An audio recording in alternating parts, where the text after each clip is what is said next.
Good evening, everybody. Thanks for watching this. If you're watching the recording of it, thanks for being here. If you're here with us tonight, this is going to be a run through and a very brief version of the workshop that GCE has been conducting called the Revised High School Econ course, Looking Ahead to Get Ahead.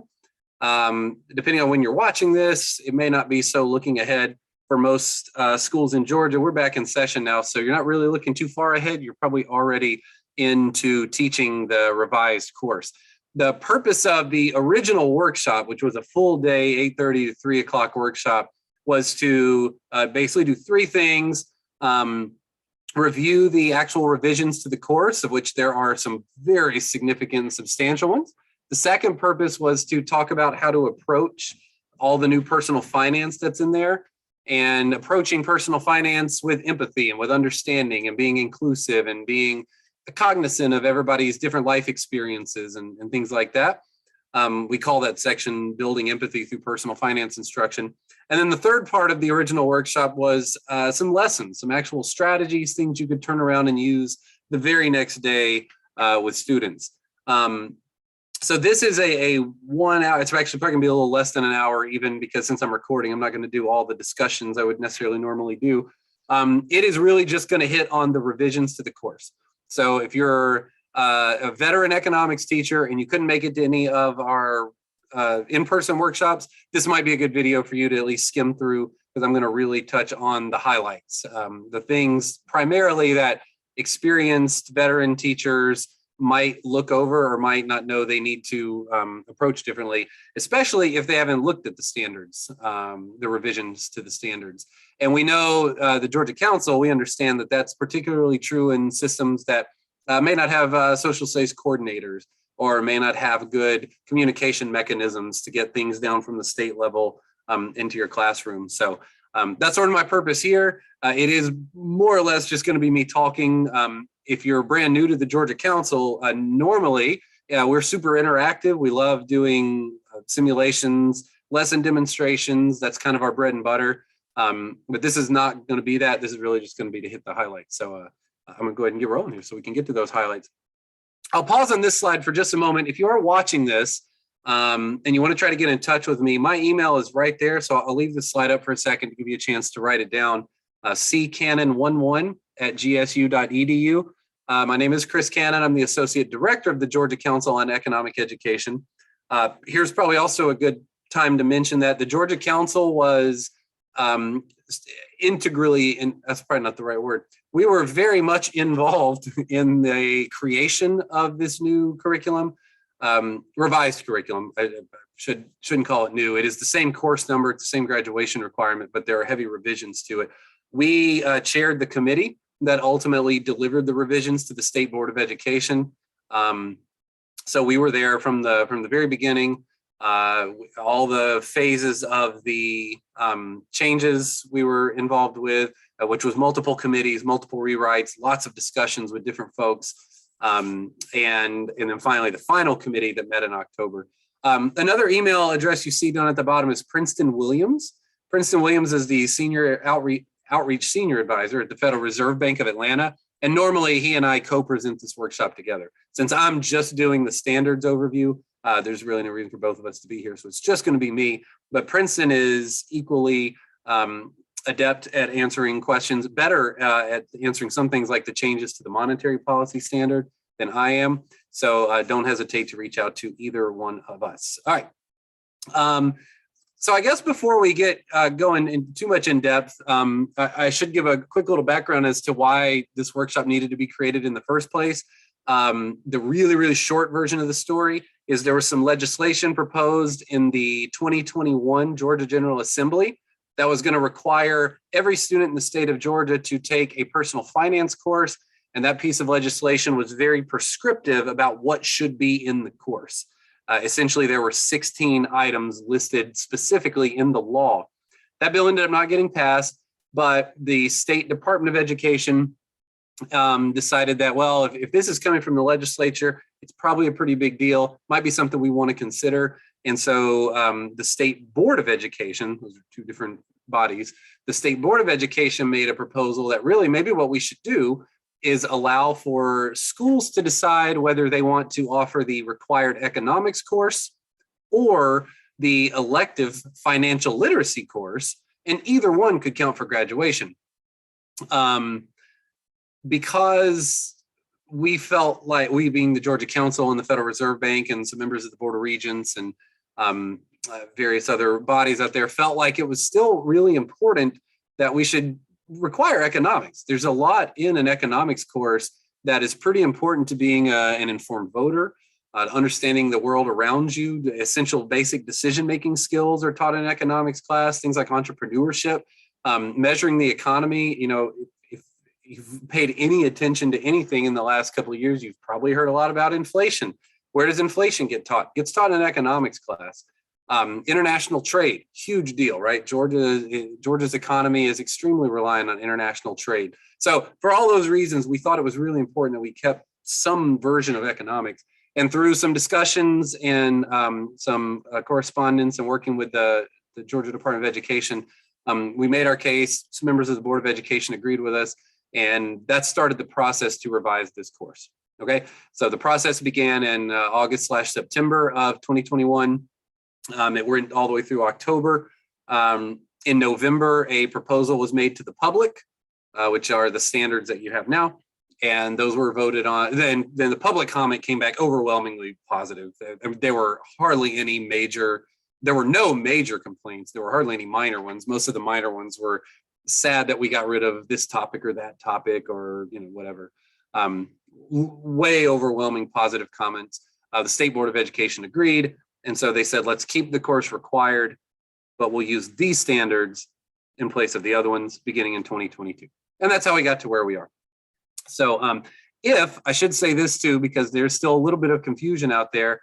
So in the 2022 legislative session, a different bill ended up working its way through the legislature, still requiring financial literacy, but it kicked it back until 2024-25. And there's a line in that law that says local school systems may choose to use existing coursework to meet this requirement. And so we're anticipating a lot of school systems are going to use this course, this required personal finance and economics course, to say, hey, we've already got one. Can't say that for sure. Who knows what's going to happen in 2024-25, but that's what we're sort of operating under. So that's how we got to where we are. So normally, if this was the real workshop, this is where I would send people to a Socrative quiz, and I would ask the group what you already know about the standards, and we'd have this big discussion and whatever. Because I'm recording this, I don't know where that discussion would go, and I kind of want to get to all the main highlights. I'm going to skip that. Also, I only have a few people on the call here, so that activity wouldn't probably make a lot of sense. So if you're watching this recording back and you're like, hey, how do I get a copy of this presentation? Or how do I get a copy of the things you're referring to? One option would be to email me. So I paused a few moments ago. If you rewind back about probably like 3 or 4 minutes ago, I paused on a slide that has my email address. The other thing I'm going to try to remember to do is to put the link to this presentation in the comments on our YouTube page. So on slide 7, when you do get this presentation, there's something called a crosswalk document. It's the second link on this page. The first link on the page is the link to the revised standards, like what I call a clean copy of the standards. The second link is to what's called a crosswalk document, and that's where I'm going to spend most of my time the rest of the presentation here. So the crosswalk document looks like this, and on the left-hand side, it shows what is currently being taught as of up until last year. Let me rephrase that. I shouldn't say currently. It shows what was being taught up until last year. So it's the 2016 to 2017. I'm sorry, 2016 to 2022 course is right here. Okay. So this is what everybody in the state of Georgia was teaching if you taught the required economics course on the left-hand side. On the right-hand side is what looks like sort of an ugly document with a lot of red and blue. And that is what the changes were. So this document, like I said, went up for public comment back in November. And so this was the thing that went live. This is what people saw, was this the side-by-side document. So what I really want to address here in the next few minutes are the biggest changes to the course. Again, the things that are perhaps easy to overlook, or the things that don't maybe make sense by themselves. So for example, if you were to just pull up some of these documents, you might not understand why some things were done the way they were done. I will try to get as many of those things taken care of as possible. All right, so one quick thing you'll notice throughout the course is a lot of defines are gone, or they've been reworded slightly. So like this, just define scarcity. There's we do have define productive resources. We did leave that one in there. Define marginal cost, marginal benefit. A lot of that kind of stuff. A lot of the just very simplistic, just define it stuff is gone. One reason for that is if you're going to teach something, you're going to define it. But when a course is tested, and you're going to write test questions about the course, it helps to have the word define in there, because then item writers, people who write things like the end of course test, know that they can write level 1 questions for that element, because it says define. You're supposed to define, therefore it's easy to write a DOK1 question to it. If you remove the test, and this is something you'll hear me say a couple of times in this presentation, once you remove the test and you're no longer testing the course, like we stopped doing with economics in 2020, you can really think about the way you approach the standards a lot differently. You can give teachers more flexibility, you can allow for more ambiguity, and you don't have to tell a teacher, hey, define this, right? So for example, on element A here, where we used to say define scarcity as a basic condition, it's now more of like explain that scarcity is this, right? It is, like you don't have to, give me a straight definition. And then we've, spruced it up a little bit and made it a little more effective in terms of it's a permanent condition, and it exists because unlimited wants exceed limited privilege. So some of that's just sort of wording, tweaking kind of stuff. Anything on the right-hand side you see in red is a deletion, but that doesn't mean it's gone, all right? It's a deletion in the standards and the wording, but it doesn't mean it's no longer anywhere in the course. I'll give you an example. We used to have this standard, where did it go here? EF3 right here. So this guy right here looks like deleted, right? And I've been in workshops and people will say, oh my goodness, how in the world do you get rid of specialization and voluntary exchange? Well, it's not gone, it's just no longer a part of EF3. In fact, EF3 was deleted altogether. And what we've done instead is made this new EF4, which is this guy right here. Draw your attention to it right here. This EF4 has this element now attached to it, which was why it's in blue. Blue is something that's either been moved or added. And it's explained how individuals, businesses, and governments benefit from specialization and voluntary non-fraudulent trade. Okay, so be careful when you're scrolling through this. You're like, oh my God, they got rid of such and such. They probably didn't. It's probably still there. It might just be moved. Now, some things are gone. Some things are flat out aggregate supply, aggregate demand, for example, just gone. It's not moved. It's just gone. Some of the stuff with supply and demand gone. All right. So that's probably my first big takeaway. If you're brand new to, I'm sorry, not if you're brand new to the course, everything's new anyway. So you don't need to watch this video. Like I said, this video is largely for people who have taught it before. Although I am going to talk about the approach to the course. So that would maybe be helpful for everybody. I'll go ahead and do that now. The general approach to the course was this class is now going to be called Personal Finance and Economics. So the name of the course changed. Personal Finance and Economics. So the Personal Finance is more than half the course. That's where the focus of the class is. But it's and economics, meaning that there are some economic concepts that the committee felt were important enough that every student in Georgia should experience. Every student who's going to graduate high school should at least have some exposure to some core economic content. Not necessarily in any great depth, not necessarily in any super theoretical form, but a little bit of exposure. So for example, it was decided by the committee that it's probably important that most students, all students really, get some kind of exposure to supply and demand. Do they need to draw 30 graphs? Probably not. Do they need to understand elasticity, Probably not in daily life, right? If you're going into business, or you're going into economics in college, you'll get that later. But if you're going into nursing or theater, or you want to be a plumber or a truck driver or whatever, elasticity, it's questionably important for the average citizen. And that's sort of where we leaned into, and that's the approach to the whole course. Another place you're going to see that come up is in the macro standard regarding monetary policy. So let's move around a little bit here, and let's jump into to some of these things, and we can apply some more depth. So not much going on in the fundamentals. You'll see there's a little bit of blue and red here, but for the most part, fundamentals remained intact. So I haven't been spending a lot of time there. Fundamental standard, what used to be 4, it's now 3. Probably got the biggest heavy duty facelift. That's this one over here. So what you got going on here, instead of, we used to say compare and contrast different economic systems, and this whole thing was sort of about economic systems on this side. The new one is really about analyze how economic systems influence choices of individuals, businesses, and governments. So if you're in a market system, the choices you're going to make are going to be quite different than if you're in a system more like a command kind of system, right? And so we kept command, market, mixed economic systems in here. We got rid of traditional. You're not going to find that many traditional systems. All economic systems have elements of tradition, all of them, right? This is some in the workshops where I'm like, what happens, for example, in the United States, what happens the day after Thanksgiving? Black Friday, right? Why? I don't know.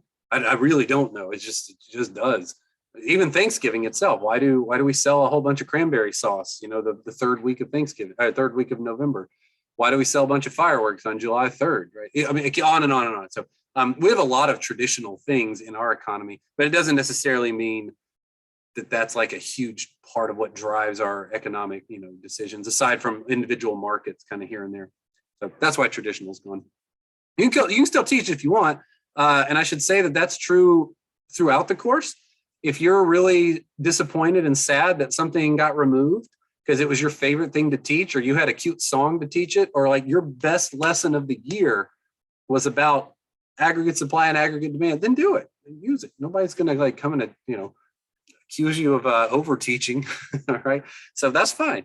All we're saying is that it's not required of all students. That's what it means. Cool. All right.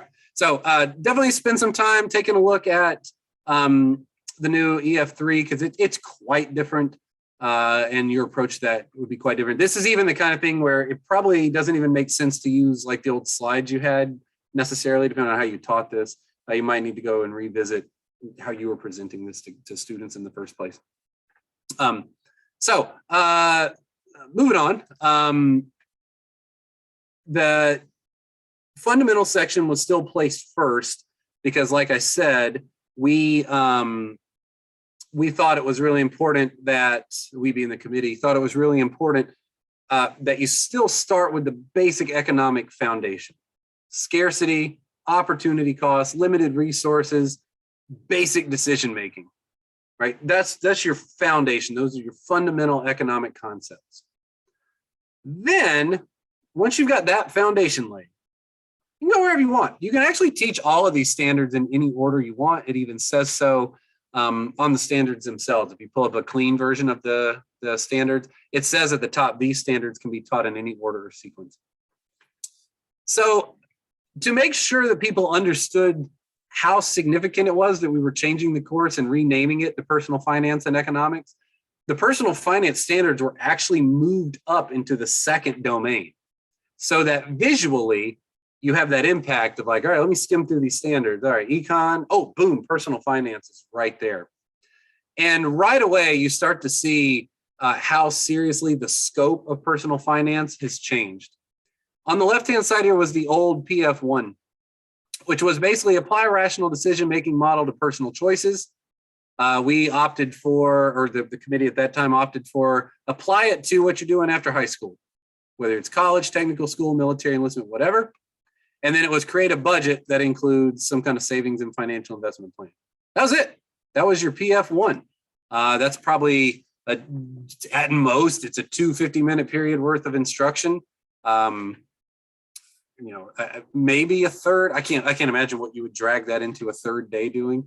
But essentially you're looking at two class periods there. Well, look on the right-hand side, you see a lot of blue, right? A lot of blue means a lot was added into this area. And some of it's pretty heavy. So on the right-hand side, we're talking about analyze major life decisions using economics-based decision-making skills. A stays intact. So basically, talk about what you're gonna do after high school. It's super relevant.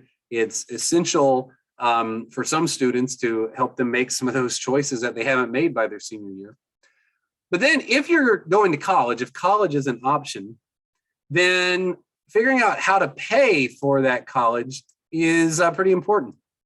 And so you got all this stuff here about the Hope Scholarship, work study programs, loans, grants. All this is new, right? This is stuff you got to work in somehow. Doesn't mean you need a full class period lesson plan on it, but you need to give the students some experience with what these different things are.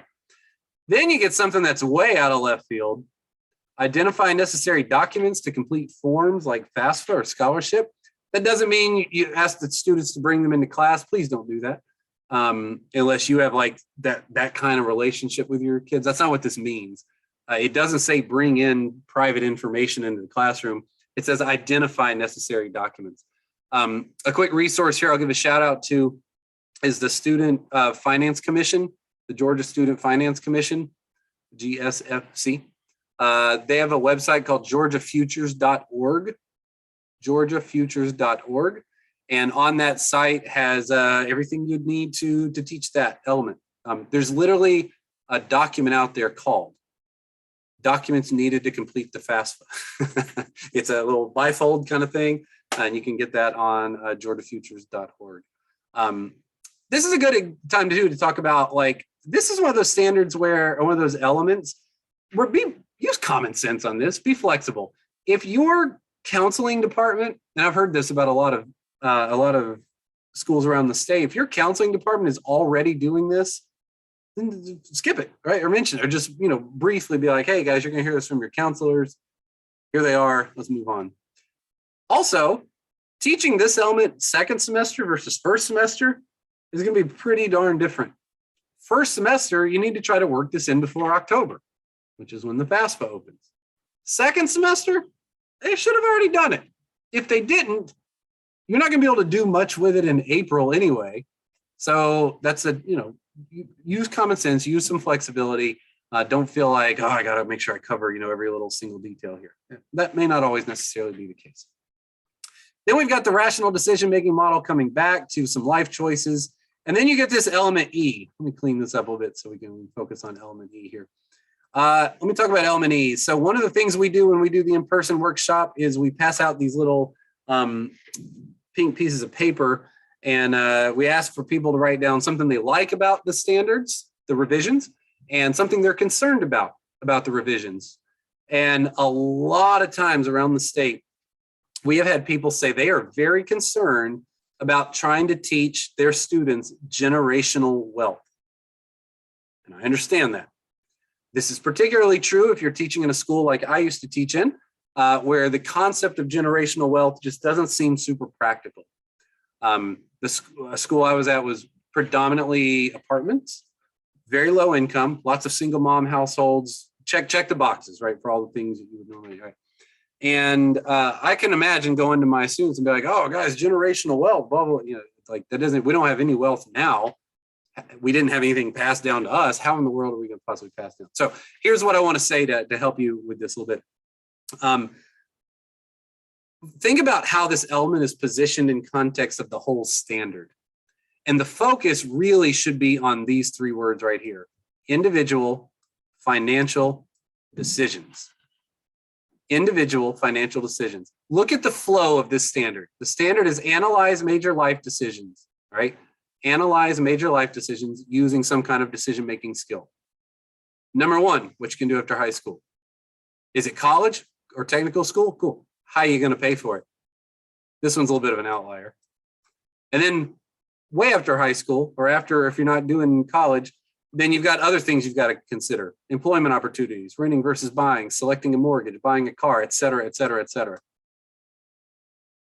And then if you want to keep going down this road and you keep making good decisions, those decisions can compound over time, and you might be able to create some kind of wealth for yourself that you could pass on to some other institution, to your children, to nobody. You do whatever you want, right? That's what letter E is getting at. If it's important to you, this is me talking to my students, this is how I would couch this. If it is important to you to have some kind of wealth created that you could pass on, like maybe you want a scholarship in your name at a university, or maybe you want a business that you can leave that's going to outlive you, or whatever, right? Pick your thing, whatever it is, or you want to have $1 million to pass down to grandkids at some point. Whatever it is, if that's important to you, and it's not important to everybody, but if that's important to you, then you can start making decisions that will get you there. Individual decisions, saving more money, investing that money wisely, spending less than you want, right? Those kind of things. But you got to start making those decisions now. And it won't necessarily be easy. It just would have to be something you really work at. Does that make sense? That's how that element was created. It has nothing to do with real estate, doesn't have to, at least, has nothing to do, like what teachers are worried about generally is they'll say, oh, generational wealth implies typically that there's some kind of assets. A lot of times those include houses or property, and houses and property have their roots in affording those, which has its roots in lending activity, which has its roots in things like redlining, going back to, the 30s and 40s, and certainly even into the 1980s, where Georgia got in trouble with it. Yeah, Lazarus. Just a quick question. In the past, we've always shown a lot of Dave Ramsey, and it seems like this is kind of more leaning towards a lot of what he talks about. Would you suggest any of that stuff, or have you watched much of that, like some of his personal finance series and things? Yes, absolutely. We watch all that. Well, I say absolutely. We've absolutely seen it, and I'm super familiar with it. We don't really have any recommendations one way or another, like on what you use. If you are comfortable with that and you think the content is sound, yeah, sure, knock yourself out. I mean, like that concept of generational wealth and things like that, yeah. And the way the standard's reworded, that sounds a lot more like him than the previous. Yeah. And I have teachers that I work with. We have a large department. We have 6 people teaching econ. And there's some big proponents that really like that stuff, and there's some that aren't. So yep. In seeing these standards revised, that's why I was just curious if you had an opinion on that one way or the other. Yeah, no opinion on that one way or another. I think it's up to teachers to pick the resources you like. I mean, there's other, I don't want to give too many resources out on a recording because I don't know when people are going to watch this or whatever, but there's a component of EverFi that deals with this as well. There's certainly some stuff on Next Gen Personal Finance that deals with this. So yeah, whatever. Yeah, I'm with Dave Ramsey stuff seems fine on that particular topic. So yeah, no strong opinion to answer the question directly. Thank you. Appreciate it. Yep. All right. I'm not going to have time to go through all these, nor would you, I think, want me to, if you're watching this back. Just know that there are things like this PF2 here. The whole thing's new. This wasn't even here before. Like, you didn't have to do things like getting into Form 1099s. You didn't have to do sample tax forms. So think about that kind of stuff when you're doing your what's it called? Your pacing guide. When you're thinking about it, and I know if you're watching this, you might already be into teaching it, or your system has given you a pacing guide. But usually, even within those, there's some flexibility here, a little bit at least here and there. You got A through F here, brand new elements, never in the course before. Where are you going to put those? Those got to go somewhere. So I'm going to give you a couple of suggestions in a minute on where I think you might be able to pick up some time.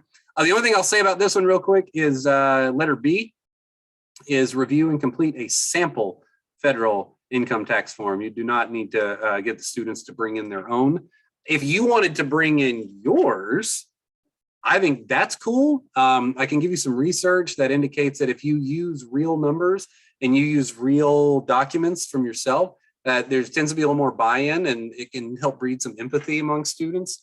Like when students see like, oh, we didn't realize you had that much taken out in taxes, or Mr. Cannon, why do you pay this much towards your 403B? What in the world's a 403B? Whatever. Those kinds of discussions are really cool to have. So if you're comfortable with that, I recommend it. Otherwise, it's so easy to find sample ones out there. But yeah, don't go asking students to bring in personal information. Okay, all right. I'm going to scroll through the new PF3. The only thing I'll mention here real briefly, another concern people have is cryptocurrency. Nothing to be concerned with here. If you're like, but I don't know anything about cryptocurrency, awesome, that's fine. A lot of people don't. No worries. That's not what the standard says. The standard doesn't say, describe how blockchain technology works. That's not what this is about. Read the standard, read the element very carefully. Describe the role of speculative investments. So teach the kids this word. What does speculative mean? Speculative means you're predicting the future. You're trying to think about 10 years from now, 5 years from now, a week from now, whatever, sometime in the future, you're speculating, you're thinking about, you're predicting, you're whatever synonym you want to use. I don't know like the official Webster's definition of speculative, but something along those lines. And the word investment, then teach them the word investment. Taking money today and placing it in something that you hope will gain value in the future, right?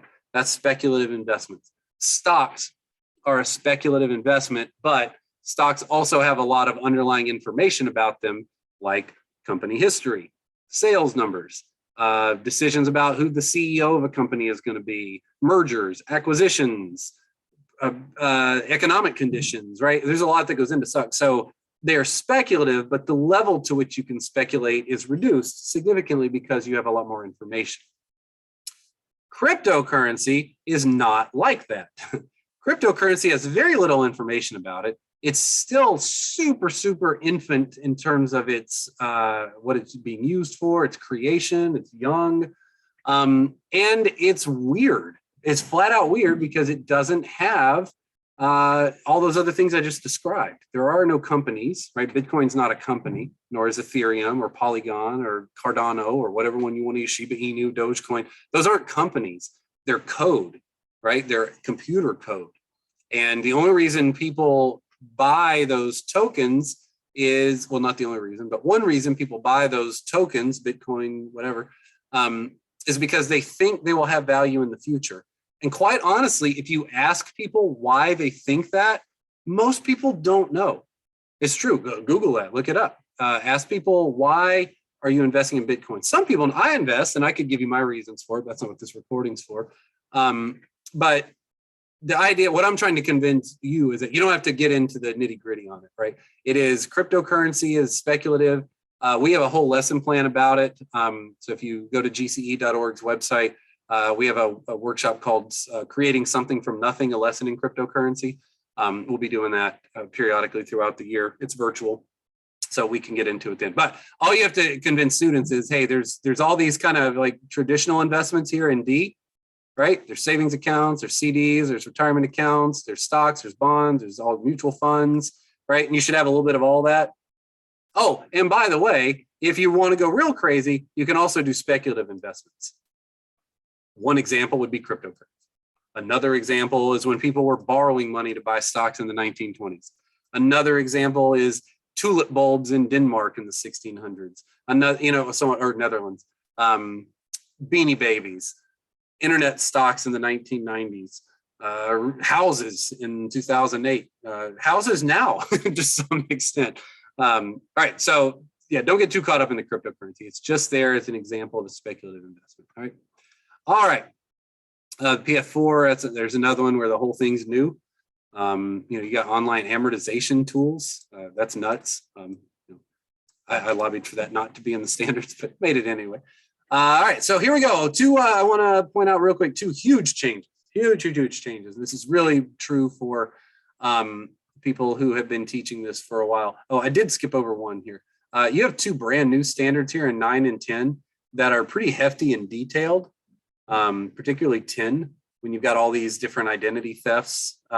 You've got the identity thefts themselves, but then you also have how to protect yourself from them. Really important stuff here in 10. But again, this is like, I don't know, 2 or 3 days worth of instruction, maybe 2 for sure, in my opinion.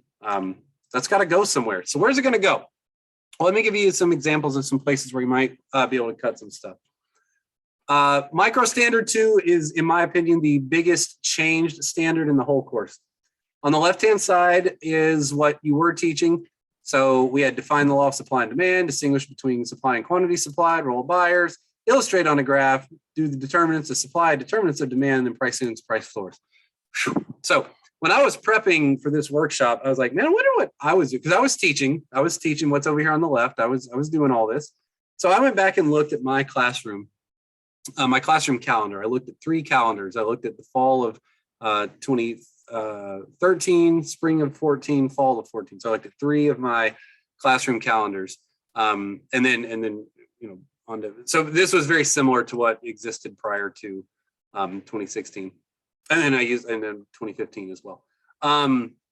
So I was spending 7 days on supply and demand, right?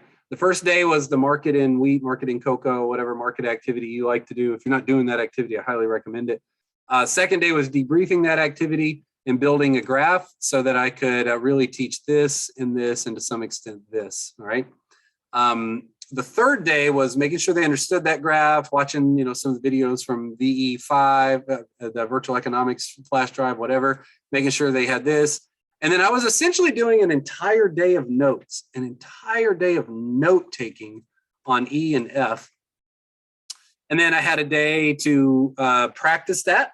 So we were shifting graphs, broke out the popsicle sticks, all that kind of fun stuff, doing that. That would usually spill into a second day. I would finish that second day with price floors and price ceilings, or by now I'm on days into 5 and 6. Sometimes even a day of review if they weren't getting it, and then a quiz. So this over here for me, I'm not saying that was the right thing to do or whatever, but for me, this was 7 days to teach what was on this side, right? And then one of the reasons I spent that much time on it is because this was tested, right? We were still testing here from 2016 to 2020. We had an end of course test. And because of that end of course test, I wanted to make sure this was really, ingrained. All right, fast forward. 2021, fall of 2020, we're having a discussion about this. There's no test. And you start asking yourself questions like, is it really, really, really important that every student in Georgia knows all of these determinants? These determinants were put in the standards because if you're going to test the course, then you have to tell teachers what you're going to test. If you don't, you run into problems like the Houghton Mifflin textbook. When you go to look for determinants or shifters of supply and demand, they use 5, all right? Very similar to the ones that are here. The Prentice Hall book, on the other hand, that's pretty common throughout Georgia. They use 5 also, but they're a different 5, and they don't put related goods together. They separate them so that there are substitutes and complements, and then they don't include expectations.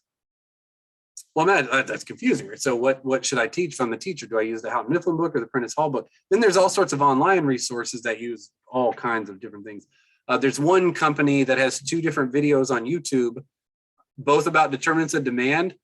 It's the same company. In their own video, they use 2 different sets. So that's why that was here. This was here because this was a tested course, and it was like, hey, teach these. If I'm being super, super honest, though, and realistic, most people don't need to know all 10 of those things, right? What's more important? Markets move. Markets shift. Markets don't stand still. So I need to know what a market is. That seems like really important in life. I'm going to be a participant in markets my whole life. I'm going to sell my labor in a labor market, right? I'm going to buy lots of consumer goods in consumer markets and product markets. I may even go into international markets at some point. I may travel to another country and need currency, so I can get the forward. So understanding markets still seems to be pretty important. So we kept that, but we changed it a little bit so it's got some flexibility. So we're still going to define the law of supply, law of demand. That's like, without that, none of the rest of this stuff makes a lot of sense. But then when I get to the graphing, I'm going to simplify this a lot. Markets move. Let me give you a few examples. Describe various determinants. How many? However many you think your students need. If they can get it by with 2, and everybody's sort of like, yeah, we get it. Yeah, things shift. That's cool. And you ask them, hey, show me on a graph. And they got it. You're cool. That's good. That's it. You don't need to do all 10. If you need a 4th or a 5th example, use a 4th or a 5th example. That's what was going on here. And so to me, this is 7 days.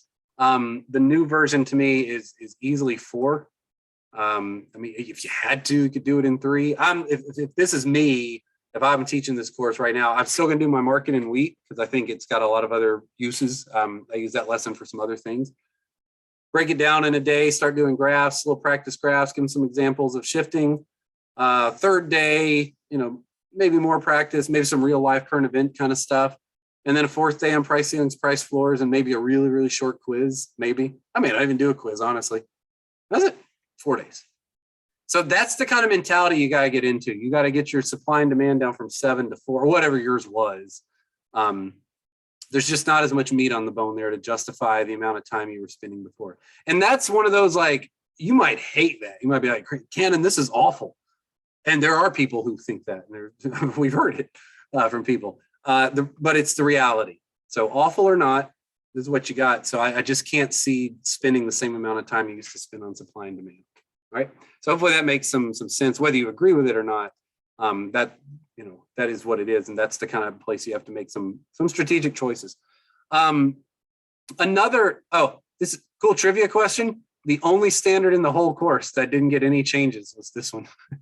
It was a straight copy and paste. Yeah. So anyway, doesn't affect your teaching, but it's an interesting trivia question. No, we didn't even reword it. I'll tell you why. On the committee, this was gone at one point. This whole thing was gone. We just completely axed this.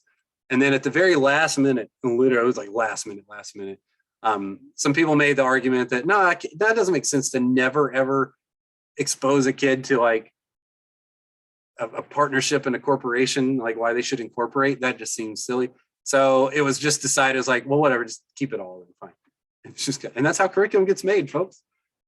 It's not always pretty, and it doesn't always get all the thinking and thought through it. It should, but that's reality. That's how it goes, and it's all arbitrary anyway, right?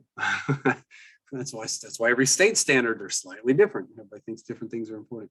All right, last thing for me that I really want to point out that's a huge deal is macro standard 2. The approach to the Federal Reserve Bank. This is a paradigm shift completely.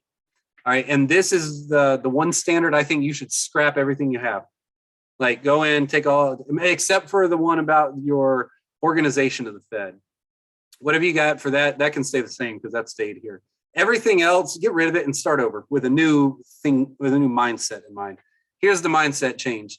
Prior to this year, we were to get really deep into the tools of monetary policy, right? We had to define the tools. I bet that was everybody's favorite thing to teach, right? I know it was certainly not mine.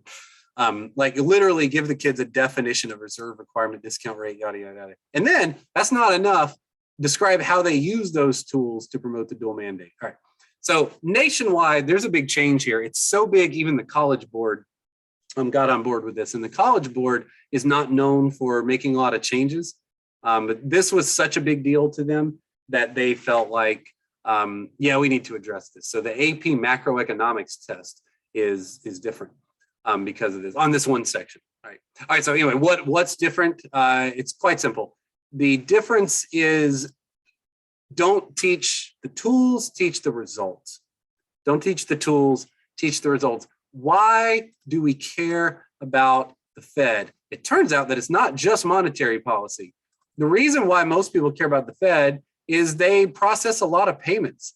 If you get direct deposit, which you probably do, or if you use a debit card, or if you use a credit card even, that money has to be relocated from one place to another. The Fed handles a lot of that relocating, 50% of it, in fact, nationwide, or close to 50%. So if you have direct deposit, it's a coin flip whether or not the Federal Reserve Bank is actually handling that process, right? And that's a big deal. Even for a high school student, that's a big deal if they're getting direct deposit or if they're putting a check in or if they're using a debit card or whatever. And if you use cash and you like having crisp, clean dollar bills, the Federal Reserve Bank's in charge of that. So That kind of stuff, right? Like the Fed's involved in things other than monetary policy. But monetary policy is still really important. And what you need to understand about it is that the Fed uses various tools. We're sort of back to the same rationale as the supply and demand here, right? We're not going to get into the tools themselves, but know that they're there and they use various tools. And the reason they use those tools is to influence something called the federal funds rate, which has an impact on you. Now, for this, I am going to switch back to the presentation real quick because I want to show you some slides that I think help get this across to students. So again, if you want these slides, you're going to email me or I'll try to remember to put the link down in the comment section of the YouTube video. So this kind of slide is what you want. You want something along these lines. I skipped over a bunch of stuff to get here, but this kind of slide is what we're going for. So you've got, the FOMC over here. So you got, these are people, right? So here's Jerome Powell. There's Jerome Powell and the rest of the FOMC. We'll call him JP there, right? And then he's got his little table of people. Here's the table, all these people. They're sitting around, they make a decision, right? There's a very, very perfect rendition of the FOMC. They make a decision, all right? That decision has to be implemented. That decision has to be put into effect. That decision comes into this box, and inside of this box, wizardry happens. All right, here's your wizard hat, your witch hat, whatever you want to call it. Wizardry, stuff happens. Things happen. Reverse repurchase agreements, repo agreements, open market operations, discount rate, interest on reserves, balance transfers. Stuff happens. All right, don't worry about that stuff. Just know that really, really, really smart people that know what they're doing are doing it. Now, once all that wizardry happens, short-term interest rates get affected. And when short-term interest rates get affected, that affects banks, right? And the amount of money they want to lend, the amount they want to charge for that amount of money. So banks can effectively change their short-term rates. And wherever short-term rates go, long-term rates go. And guess who pays long-term rates? Me. Mr. Cannon pays long-term rates. So probably do your parents. So does anybody who has a mortgage or a credit card or a car payment. Well, maybe not a credit card if they're paying off their balance every month. But if I have a savings account or a CD, all those things are affected by long-term interest rates, right? And those things affect me. Here's me. I'm over here. I'm a consumer and an investor. And so my behaviors are linked back to what this group decided to do. And then what my behaviors decide to do, if you remember GDP at all, I'm a part of GDP. GDP is going to influence employment and prices. So why does the world stand still when the Federal Reserve talks? That's why, because their decisions are going to start this domino effect.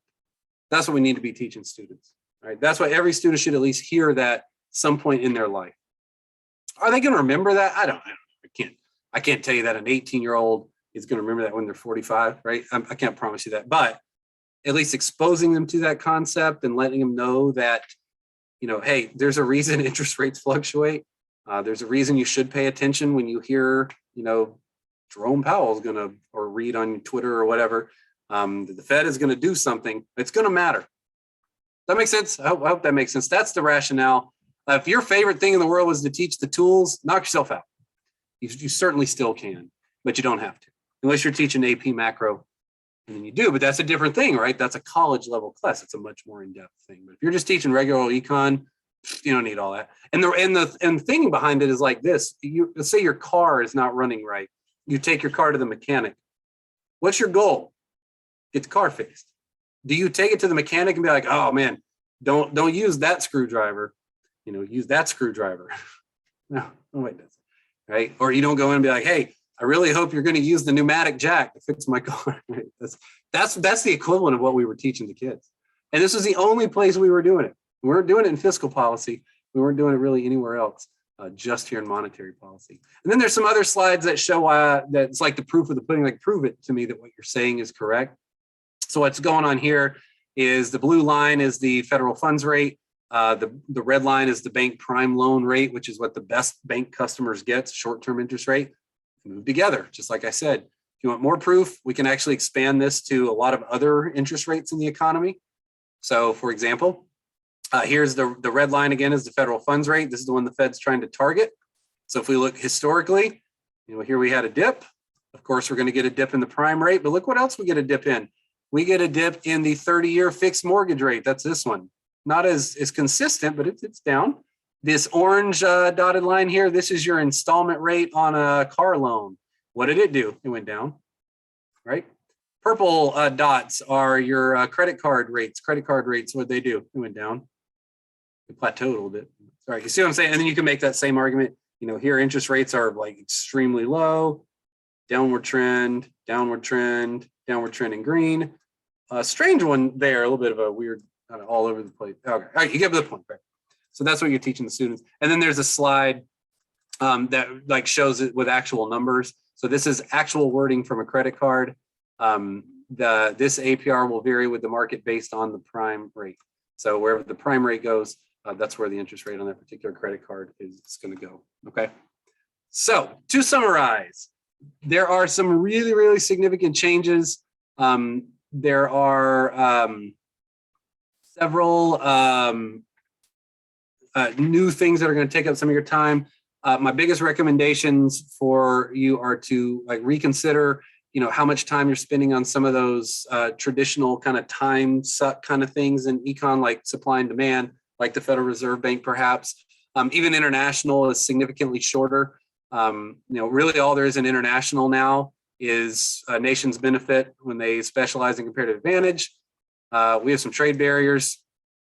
You don't really have to get into what those are anymore, even. You can if you want. But there's a lot of trade barriers out there. They create costs and benefits. Hey, Georgia is important in the international economy. And then people use different currencies. And that affects people. The whole international section is probably 3 days at the most now. So anyway, again, if you want a copy of this presentation, email me, check the link under the YouTube video below. Don't be a stranger to the Georgia Council in general. We have at gce.org, we have all sorts of workshops, both in person and virtual scheduled. And if you have any other questions about the changes to the course, please ask. That's why we're here. And I appreciate your time watching. So thank you.